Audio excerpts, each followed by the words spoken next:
Welcome to World War II Chronicles, a weekly tribute to America's fighting men and women in commemoration of the Second World War. These programs are narrated by Ed Herlihy and are based on the news broadcasts of the war period from the recorded sound collection of the National Archives in Washington, D.C. American armored columns are knifing forward tonight 12 miles southeast of Gafsa in central Tunisia. Our forces are rapidly restoring their lines to where they stood last month before Rommel's major thrust began. In Tunisia, the Allies had seriously weakened the Axis in a series of battles since February 26, 1943.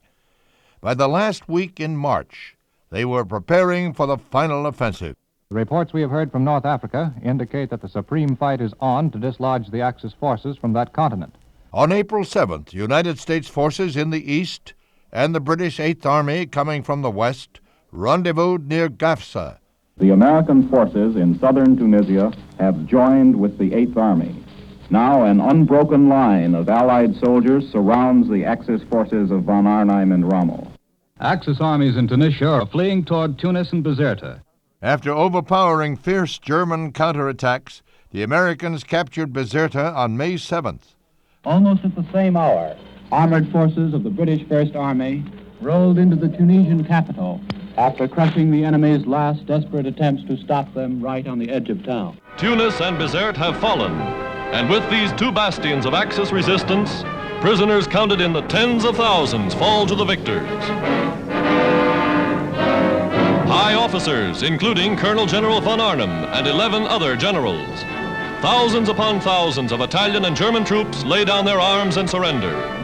The Battle of North Africa, which has cost the Axis some 400,000 men in dead, wounded, and prisoners, is over. Although the North African campaign had taken too long and cost too much, it was the first complete Allied victory over the Axis. And this is General Dwight Eisenhower, Allied commander in Tunisia. The victory is won, and now the victorious Allied leaders look eagerly across the Mediterranean to the shores of Hitler's fortress Europe. I'm Ed Herlihy. Join me next time for World War II Chronicles.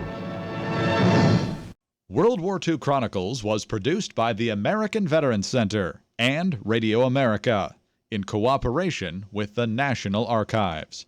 To listen to more episodes, subscribe on iTunes or visit AmericanVeteransCenter.org. We need your help to keep the legacy of our World War II generation alive. Visit AmericanVeteransCenter.org to make a donation to support World War II Chronicles and the ongoing work of the American Veterans Center.